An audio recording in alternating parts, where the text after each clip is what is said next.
Mall of ಏಷ್ಯಾದಲ್ಲಿ ಕನ್ನಡ ನಾಮಫಲಕ ಅಳವಡಿಕೆಗೆ ನಿರ್ಲಕ್ಷ್ಯದ ಆರೋಪ. ಕರ್ನಾಟಕ ರಕ್ಷಣಾ ವೇದಿಕೆಯವರು ಬೃಹತ್ ಪ್ರತಿಭಟನೆಗೆ ಈಗಾಗಲೇ ಕರೆ ಕೊಟ್ಟಿದ್ದಾರೆ. ಕರ್ನಾಟಕ ರಕ್ಷಣಾ ವೇದಿಕೆ ನಾರಾಯಣಗೌಡರ ಬಣದವರು ಜನಜಾಗೃತಿ, ಬೃಹತ್ ಜನಜಾಗೃತಿ, ಆಮೇಲೆ ಇದನ್ನು ಒಂದು ಡೆಡ್ಲೈನ್ ಅಂತ ಕೂಡ ಕೊಟ್ಟಿದ್ದರು. 60% ಕನ್ನಡ ನಾಮಫಲಕವನ್ನು ಕಡ್ಡಾಯವಾಗಿ ಹಾಕಲೇಬೇಕು. ಇದು ಕರ್ನಾಟಕ ರಕ್ಷಣಾ ವೇದಿಕೆಯವರ ಆಗ್ರಹವಾಗಿತ್ತು. ಮತ್ತು ಅನೇಕ ಕನ್ನಡ ಪರ ಸಂಘಟನೆಗಳು, ಒಕ್ಕೂಟದವರು ಈಗಾಗಲೇ ಇದಕ್ಕೆ ಕೈ ಜೋಡಿಸಿದರು. ಇವತ್ತು ಕೂಡ ಸಾದಳ್ಳಿ ಗೇಟ್ನಿಂದ ಒಂದು ಪ್ರತಿಭಟನಾ ಮೆರವಣಿಗೆಯನ್ನು ನಡೆಸ್ತಾ ಇದ್ದಾರೆ ನಾರಾಯಣಗೌಡ ಬಣದವರು. ಯಾವುದೇ ರೀತಿ ತೊಂದರೆ ಆಗಬಾರ್ದು ಅಂತ ಬಿಗಿ ಪೊಲೀಸ್ ಭದ್ರತೆಯನ್ನು ಕೂಡ ಮಾಡಲಾಗಿದೆ. ಸುಮಾರು ಮಾಲ್ಗಳಲ್ಲಿ ಕನ್ನಡದ ಬೋರ್ಡ್ಗಳೇ ಇಲ್ಲ, ಕನ್ನಡ ನಾಮಫಲಕಗಳೇ ಇಲ್ಲ. ಅದನ್ನೆಲ್ಲ ತೆರವು ಮಾಡಬೇಕು, ಕನ್ನಡದ ನಾಮಫಲಕ ಹಾಕಲೇಬೇಕು ಅಂತಕ್ಕಂಥದ್ದು ಕನ್ನಡ ಪರ ಸಂಘಟನೆಗಳ ಒತ್ತಾಯವಾಗಿತ್ತು, ಆಗ್ರಹವಾಗಿತ್ತು. ಈ ಅಭಿಯಾನ ಈಗಲ್ಲ, ಮೊದಲಿಂದನೂ ಕೂಡ ನಡೀತಾ ಇದೆ. ಹಿಂದಿ ಮತ್ತು ಇಂಗ್ಲೀಷ್ ನಾಮಫಲಕಗಳಿದ್ದರೆ ಅದಕ್ಕೆ ಮಸಿ ಬಳಿತಕ್ಕಂಥದ್ದೆಲ್ಲ ಈ ಹಿಂದೆ ನಡೆದಿತ್ತು. ಈಗಲೂ ಕೂಡ ಕಡ್ಡಾಯವಾಗಿ ಮಾಲ್ಗಳಲ್ಲಿ ಮುಂಭಾಗದಲ್ಲಿ ಕನ್ನಡದಲ್ಲಿ ಹೆಸರುಗಳನ್ನು, ಬೋರ್ಡ್ಗಳನ್ನು ಹಾಕಬೇಕು.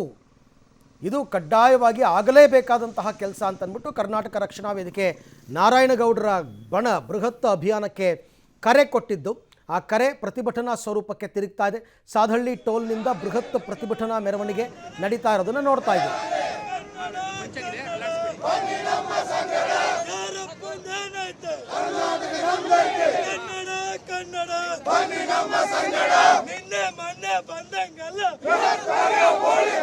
ಕರ್ನಾಟಕ ರಕ್ಷಣಾ ವೇದಿಕೆಗೆ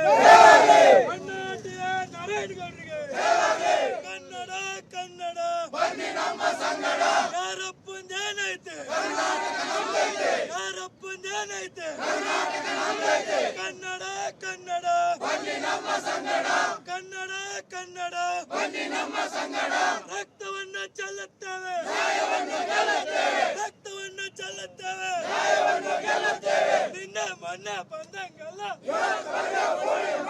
ನಿನ್ನೆ ಮೊನ್ನೆ ಬಂದಂಗಲ್ಲ.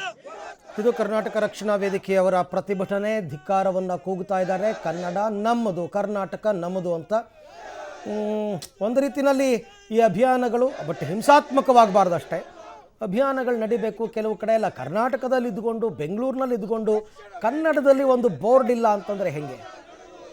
ಹಾಗಾಗಿ ಈ ಅಸ್ಮಿತೆಯ ವಿಚಾರ ಬಂದಾಗ ಕನ್ನಡ ಪರ ಹೋರಾಟಗಾರರು ಅಥವಾ ಸಂಘಟನೆಯವರು ಬೀದಿಗಿಳಿದು ಹೋರಾಟ ನಡೆಸಿರ್ತಕ್ಕಂಥ ಅನೇಕ ಉದಾಹರಣೆಗಳು ಈ ಹಿಂದೆನೂ ಕೂಡ ಇತ್ತು, ಈಗಲೂ ಕೂಡ ಅದು ನಡೀತಾ ಇದೆ. ಸಾದಳ್ಳಿ ಗೇಟ್ನಿಂದ ಈಗ ಪ್ರೊಟೆಸ್ಟ್ ನಡೀತಾ ಇದೆ. ಮಾಲ್ ಆಫ್ ಏಷ್ಯಾ ಅವರು ಇಂಗ್ಲೀಷ್ನಲ್ಲಿ ಬೋರ್ಡ್ಗಳನ್ನ ಹಾಕ್ಕೊಂಡಿದ್ದನ್ನು ಖಂಡಿಸಿ ಅದನ್ನು ಬದಲಾಯಿಸಬೇಕು ಅಂತ ಹೋರಾಟಗಳು.